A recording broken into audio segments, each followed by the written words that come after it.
Carl, Aaron, thank you so much for joining me today. It's a pleasure to talk to you both. Of course, man. Thanks for having us. Thank you. Grand Crew is a really interesting show for me because growing up, you didn't see that type of minority representation of just kind of people just hanging out, just living life. I mean, you saw it, but it was veered one way or another, and I think it's just really refreshing to be able to see that nowadays. Would you guys agree? Absolutely, yeah, for sure. Yeah. Tell us go ahead. Go ahead. I'm sorry. I'm sorry. No, just could you tell us a little bit more about the show. Is that for Uh, me or for Carl or whoever? Either of you. Go ahead, Yeah, Aaron. well, I think Head over. Grand Crew and having discussions with Phil Augusta Jackson, who's the creator of the show, I think it was an attempt to not only address sort of the issues that come up within the Black community, or even more specifically within the Black male population, but in an attempt also to sort of humanize these people, right? These characters, like you say, that we don't oftentimes see on the television screen, to bring a humanity to them while also maintaining a certain amount of levity and humor. Um, and it's like you said, it's important, the representation, the Black representation that you're seeing within Grand Crew, and that extends not only, you know, that extends also to the female population, the Black female population as well. But yeah, it's just really just like, okay, here's a group of friends, who have their own individual sort of aspirations and dreams and tribulations and so on and so forth, and they come to each other with this, and how do they all lean on each other, and how they're able to sort of navigate this world and this space, with each other, right? And showing that sort of, I think that sort of that love amongst each other was very important, I think, for Phil. Um, and yeah, I don't know. I can't say enough about it. Like it's touching on so much. And this is a testament to the writers, really, truly, more than anything. But they did a wonderful job of just crafting a show that I think is universal, uh, while still maintaining its specificity to like you said, the minority sort of populace.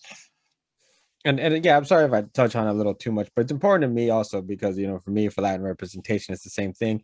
And kind of like you were saying, you use words like universal and such, where I think that there's some people maybe who have a different stigma or were raised to think a certain way can watch a show like this and connect with somebody who's not of their color, and then maybe it can help to change things a little bit, and through Absolutely. comedy, right, and through Yeah. just experience it on television. What do you think, Carl?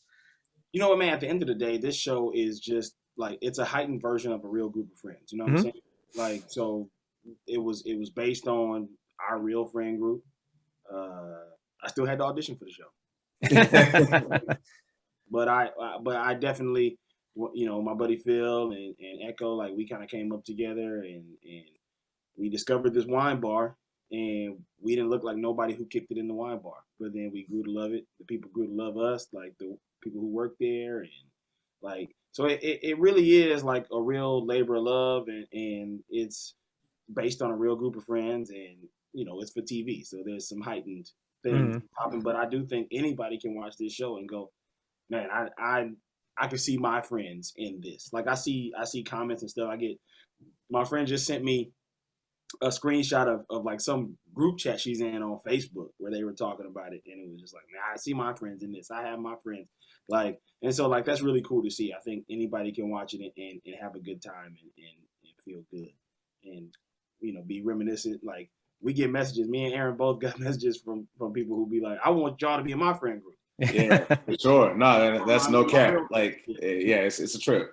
But that's what you want, right? You hope that it's really landing and resonating with people, and it's a blessing to see that it has, that it's finding its audience, and it's finding people like yourself, Emmanuel, who really connect with it, on a deeper level, as well as just like find it hilarious. because it is as well. You know what I mean? Like this is a comedy. But yeah. I think part of it also is just feeling like when you guys are all having your discussions, it's like feeling like I could be in there with you guys in the room too, which is really nice. Thanks. Yeah, for sure. So let's get in a little bit to your guys' characters. Aaron, tell us a little bit more about Anthony. And I know you guys said, more based upon a real friends group. So how hard was it to create your character for you as an actor, or is it kind of just who you are? Yeah, that's a really good question. I mean, Anthony for me was for whatever reason a little difficult to sort of like tap into and find. I think that's mostly because I'd auditioned for Noah and then tested for Wyatt initially. Oh. And then having to sort of pivot and find out who Anthony was just a little bit of an adjustment. But I always kind of go back to what my dad said, and this hopefully will answer your question about, is Anthony much like me? My dad, at one point, I was kind of just confiding in him and like, yeah, I don't know where do I go with this, and blah blah blah blah, expressing all these concerns, and he was like, you know what, Aaron, like I think if you just kind of like let yourself just be, you'll find that you and Anthony have a lot more in common than you maybe you're giving it credit for. You know what I mean? So to answer your question, like what helped me kind of fall into Anthony was just in a strange way, like not doing anything and just allowing myself to just be, you know what I mean? And Anthony, he's complicated, man. I think he's got a lot of layers, and his layers have layers, which is dope. But at the core of it, I think he's just a guy who wants the best for himself, you know what I mean, and the best for his friends. And he's and maybe that doesn't always come through in the way that he'd like it to, like it comes across sometimes harshly, but ultimately he's really just trying to do his best.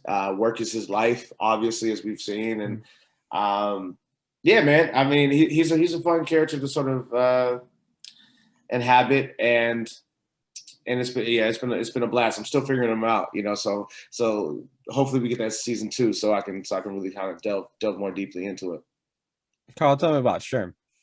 Sherm, man, like I think Phil kind of design. He haven't told me this. He haven't confirmed this, but certain things that I'd be like, I think he designed this after me. So I was able to he allowed me to bring a lot of myself to the character. A lot of things that I like to do.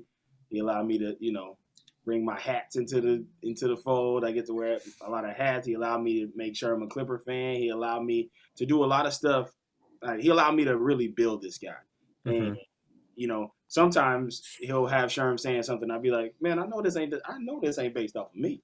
But he definitely allowed me to bring a lot of myself to the character. So I had an easy road. Aaron is a like classically trained actor. Like he really dives into everything that he does. He's a very hard worker and stuff like that. Me, I'm like, I'm gonna say that. I just gotta memorize this. Okay, cool. That's just because you got it, man. You got the juice. That's why. So, Carl just is naturally, as you see, charismatic and funny and all that. So, it's easy for him to just not that he doesn't do his work either, but he's got that juice. So, I do no work. Kudos to you, brother. I'm thankful that Phil allowed me to. I would go to the wardrobe people and be like, I want to wear this, and they'd be like, okay, well, you got to talk to Phil about that. And then I go to Phil, and he goes, yeah, that's cool. And so I'm very thankful and grateful for that I was able to. Carl, I didn't tell you, by the way, there's a storyline if we do get a season 2 where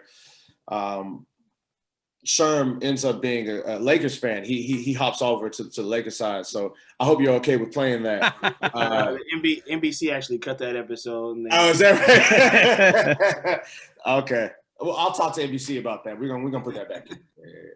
Good. So it actually, Carl, it leads me to my next point. In as you guys are doing season 1, we're learning about the characters, but you guys are also learning about your characters.